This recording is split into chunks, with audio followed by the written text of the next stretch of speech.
Welcome to the System Simplified podcast, where we feature top leaders who share stories on how to successfully systemize a business. Now, let's get started with the show.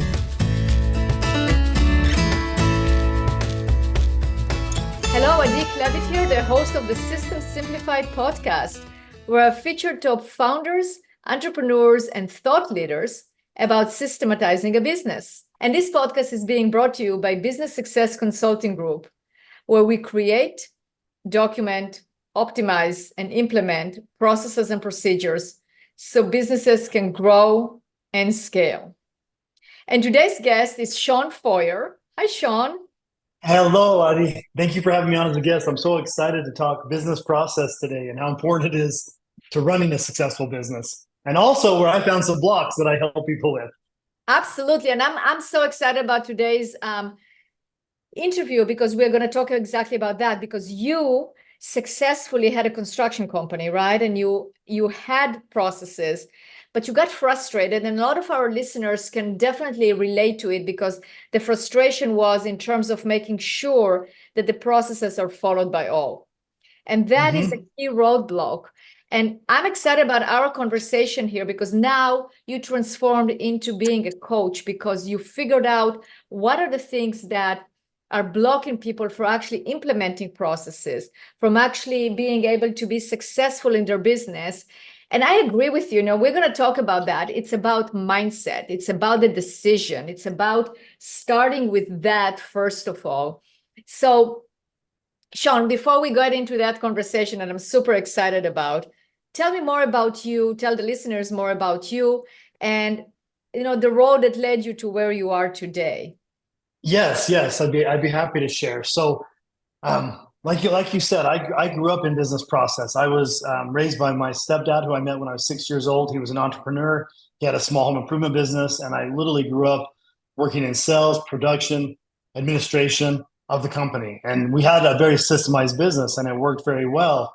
After 20 years in the business, some changes happened in my life, and I won't bore everybody with the detail because it's more of a life story. But I found myself in 2014 in a challenging position. I was going through some relationship issues, some financial issues, and so I switched careers and I went to work for a training organization that I used in my business, and I went to train their processes. I'm like, I know these systems work. I know I can have a lot of success, and I did that for 5 years.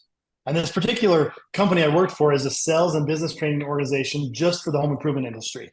And they had a very successful sales process. They had a very successful business planning process. I found myself 5 years in, I had 70 companies I was assigned to. And every week I'd get on calls to coach the process. And every week I'd hear reasons why it wasn't working. Now, the process works every time when you follow the steps in a process. That's why we have processes. What I started to realize, and then as I went back in my mind to what caused my low point that I ran into, it was my belief system. It's what I thought about me, my money, my relationships. And as I'm taking a business owner, and even, I know you have good processes to get a business owner to the next level. Sometimes they hold themselves back from the next level because they don't think they deserve it, or they get in their head about things. So I work with people now, and I call myself a reformed business coach turned mindset mentor, because the right business process, as important, as valuable as it is, without the right mindset, it doesn't work the way it's intended. And so I spend my days now, and it's interesting, I actually have a process for mindset, right? I take people through a 12-module, step-by-step process to reprogram their subconscious mind in alignment with where they're going. And I'll share one thing, Adi. Mindset is two words. Everybody uses it like, oh, mindset's so important. Mindset is, where is my mindset on finance? Where is my mindset on self-love and confidence? And every one of us has set points like thermostats inside of us. And that's where the resistance comes to the process, is the process is trying to take the business to the next level. And the employees, managers, and owners run into their own self-limiting beliefs that literally put limiters on the effectiveness of the process. And I don't know if you've experienced that in your training. You probably have, because you do what I used to do at a very high level, and you can only do so much. The process will only work when implemented and followed and believed in. And without that, the most valuable process doesn't work if I have somebody that's doubting themselves and doubting the process. It just won't work the way it's intended. Absolutely. So let's talk about it in terms of your experience. Like, we'll start, you have to have a process and then you have to have the right mindset. I agree. What happens to organizations that do not have processes? What did you experience? Well, in the world that I lived in, construction, I call the best ran companies organized chaos. They're dealing with old homes, weather, and human beings. And so without a process, it wasn't organized chaos. I call a business without process chaos. It's literally, and I don't care what field you're in, it's chaos. If there's not systems, marching orders, guardrails in place, we used to use what were called firewalls to keep bad work out. Those are systems that keep everybody in line. And without them, everybody's doing whatever they want. They're making up their own way of doing it.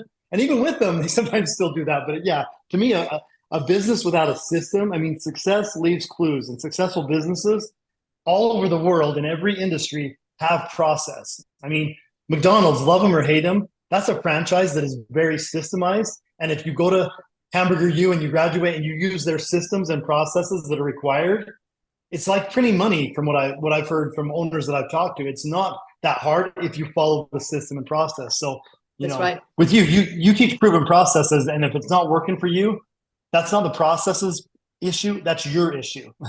And you need to look at it. What's going on? We don't teach processes.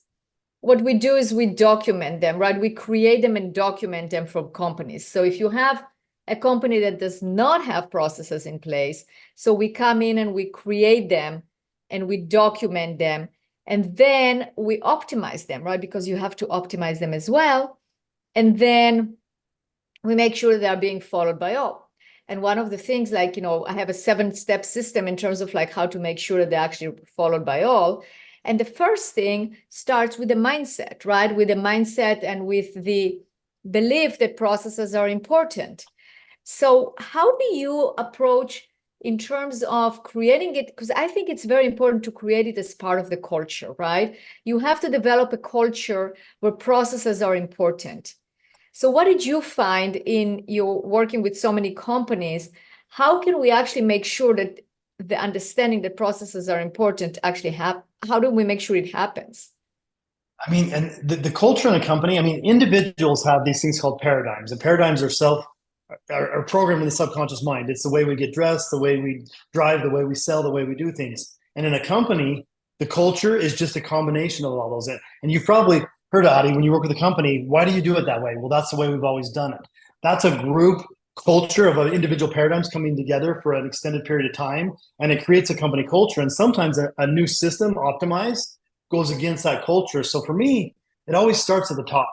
I have to have an owner or a leadership team or a management team that's open and willing to change, because you can't sit there and say, okay, I want you down here 4 tiers from me to follow this system when I don't believe in systems. It's the same with customer service. If I'm trying to create a red carpet customer service organization, I, as the leader or manager or owner, have to believe in that, and I impress that belief and I change it. And it's interesting because I've impacted massive change in organizations. Sometimes people leave when we create new culture and new systems. Sometimes people aren't the right fit, and if it's a square peg in a round hole, the process of a good system really helps you in that process of elimination, right? Because people that will fall in alignment will, and people that won't. And from a management leadership team, sometimes you have to be willing to let people go. I've seen companies keep individuals in an organization that don't like the new system and don't believe in it. And that's like having a bad apple in a barrel. It affects everybody else's implementation. So yeah, to me, it really starts at the top, like having open, honest conversations as a management leadership team with the owners of the company, and getting everybody on board, and then getting everybody involved. And I don't know what your take is. My philosophy on this is if it comes down from above, it usually doesn't get implemented because there's no ownership. So I always like to get ownership from the team. Hey, this is what we're going to be doing. Can you give us input on how you think we might not listen to all the input, but at least they have a buy-in. I used to use a process where we put together budgets. And if the owner and leadership did budgets and then put it to the team leaders without them having any involvement, the feedback they would get if they were asking for open feedback was, well, that's your plan. That's not my plan. I don't have any ownership in this. And the second we get ownership and we spread it throughout the organization, there's I can't remember if it was in The Power of Habit or the Outliers book, but it talked about one of the most successful CEOs of Alcoa Metals. He created a single focus on safety, and that went throughout the organization. If there was an unsafe situation, it was systemized how you reported it. And through hyper focusing and creating a culture of safety, it also created a culture of efficiency, which also created profit on the bottom line. And it was crazy. I remember in the story it talks about, and I can't remember the gentleman's name that, oh my gosh, but he did a press release and he said, moving forward, Alcoa will be the safest manufacturer in the world. They had shareholders trying to sell their stock saying this guy's going to run it into the ground. And what ended up happening is anybody who stayed with him as an investor made a higher return on that period than in the history of the company. And it was by a single focus and by changing the culture. And it was systems, it was safety systems first, which created efficiency, which created profits. So yeah, Shawn, it you're impacts. completely, well, I just want to say this is completely right, because it starts at the top, right? You can't have a leader that decides, okay, we're going to document because that's what I learned in my management system, or that's what I'm supposed to do. You have to really own it. You have to believe in it. And I did several interviews on my podcast with great entrepreneurs, and that's what they said, is that they said, that's it. It starts with us. We're going to make sure that this is actually happens, that we are actually implementing this culture of, the leadership, just like what you talk, like from the leadership with this culture of processes. But then we have to get the buy-in from every single individual, because you're absolutely right with that, 100%. Yes, and, it's kind of like, the limiting beliefs also have to go away, right? When you are actually like selling and you have a sales process, what would be some of the limiting beliefs that you found from like when working with organizations when they have the sales process in place? So, and I work, and I don't know, this is a random. Have you ever seen, it's a sales training video from the movie Gary Glenn Ross. It's called Coffees for Closers.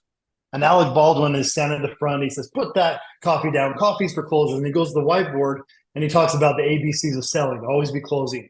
Well, that's old school selling. It doesn't work very well in today's world. We have educated consumers. They want information. But I actually use that in my mindset training. And I say, I want you, and I'm going to go to the whiteboard right now and say, always be closing, always be closing. But you as a sales professional, I want you to close yourself on 3 things every single morning.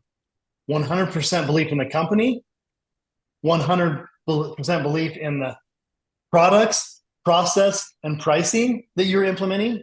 And then the third belief, which is actually the most important, and I end up doing a lot of life mindset coaching, because who you think you are is going to show up in your results. But if I get a sales professional in any industry that has 100% belief in the company, the process, the pricing, and most importantly, themselves, the process of selling, I work with a lot of companies that have 10 steps. The 10 steps will work better when a rep comes in with that level of belief. So I do have a system to get them there, right?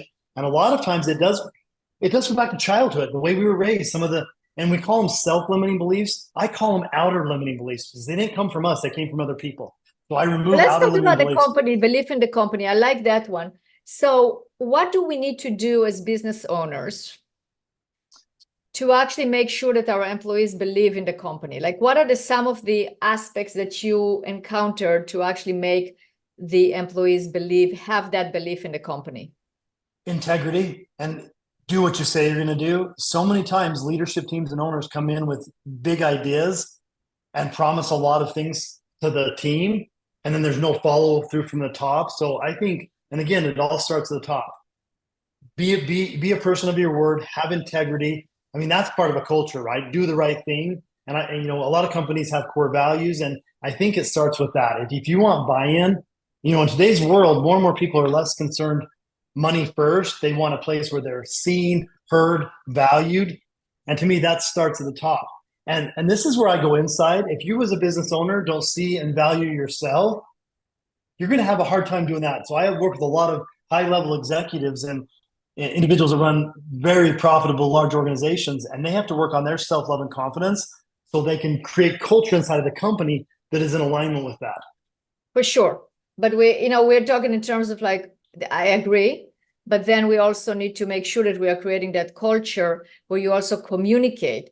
Like, you can have core values, but you have to communicate about those core values so people will actually believe in it, right? I agree with you. Integrity is very important. Follow through with what you decide you're going to do, 100%. Now, what do you create? Yeah, go ahead. One more thing on that. And I think when your system stuff, accountability, besides integrity, accountability. And I've worked with a lot of business owners that don't they're the owner of the company. There's nobody to hold them accountable. And I actually do work with holding them accountable. If they come in and say they're going to do something and they're going to lead the way and then they don't do it and there's no accountability, that creates lack of accountability, even with systems that have accountability. If the owner isn't accountable, there's zero accountability. And to me, any system that's being measured has to have an accountability check. Was it done? Was it done correctly? And if not, what action are we going to take to make sure there's accountability that's done proper in the future? And so those are the number one things I think I work on the mindset side, right? Because accountability is a mindset. I've worked with owners that tell me they're accountable as they're not accountable. And it's like, well, we need to look at this a little bit. We need to shift your thinking because that's not how it's being portrayed to the team. And the only thing that matters is how it's being portrayed to the team. And like you said, communication. If you come in and start making all these changes to an organization, I do a lot of behavioral work. There are certain behavioral profiles. All humans resist change. Some people fight change. And so if I don't set it up correctly for implementation by communicating clearly what we're going to be doing, the reason why we're going to be doing it, I'm going to run into a lot of resistance. That's true. Now, in terms of the second thing is like believing in the pricing and the product. What are the key components that business owner can implement in order to allow the individuals that work for them to actually believe in the product? Proper training and product education, understanding the pricing model. And sometimes in companies, it's diving into some high level cost of goods and getting them to understand, because for a new sales professional that's never sold a product, they have their set point on money and they might think it's expensive. And if they don't have any understanding what goes into the manufacturing, the marketing, the insuring of the product, again, communication and transparency. This is why we value this product. And this is what goes into our process. And this is what goes into our production that makes it worth this much money. And again, the more understanding and belief that person has, the better they're going to be able to sell the product, if that makes sense. Absolutely. And in terms of the value and the pricing, I mean, what are some of the things, objectively, like outside, not necessarily just the mindset, but like what are some of the things that can happen in an organization that can create doubt about the pricing? A lot of times poor quality of production and poor follow through. If a sales organization sells a product and then we have implementation issues and product delays and unhappy customers and it get back. I always say I like to create an invisible shield between a sales team and a production team, because the sales team is going to sell that they walk on water, but they have to communicate where the rocks are so production can step on the stones and make it look like they. And so to me, it's communication. The other thing, and I'm sorry, I always go back to mindset, but at some level, that's what I do. If a sales professional comes in and they have their own beliefs about money, about what the product should be worth, and they let that get in the way, most of us, systematically through mathematics and through some scarcity in most of our lives, we're programmed with zero as a set point. And if a sales professional, if I'm comparing any price to zero, it might seem expensive. And if it seems expensive to me, I'm going to portray it's expensive to the customer. I worked with a sales professional that came from the diamond and precious metals business, and he went into home improvements, and he was killing it. He was selling more of these $30,000 and $40,000 patio doors in Southern California. And the owner went to him and said, I have a bunch of reps selling what you're selling and you're killing it. Tell me why. And he said, dude, I used to sell rocks for 50 grand. I'm selling these huge doors. So his mindset on value and what it was in a different place. And it allowed him to step into an organization, become a top performer because of his mindset on money. So whenever I work with a professional, owners, you need to do work on providing the training and building the value from the inside. But you also have to be aware that they might have some stuff. I have another sales professional that he makes more than both of his parents. And so he capped out at about 120 grand. And on a conversation with him, he said, I just feel guilty, man. My mom and dad worked their butts off, blue collar. I'm running around in shorts in South Florida selling home improvements, and I feel guilty. So he had to do some self-reflection to get him to 200 grand. And for the business owner, it was put him in my mindset program so we could expand their mindset so they could take the process to the next level. Excellent. Well, Shawn, you definitely made it sound like, processes are important, but it is the implementation of it and making sure that it comes all the way from the top to the bottom of the company in terms of people buying and getting buy-in. So we're going to include all your information in the show notes. And okay, I wanted to really thank you for being a guest on this podcast and sharing sharing your knowledge. Thank you so much. I appreciate it. Thank you so much. Have an amazing rest of the day. Yeah.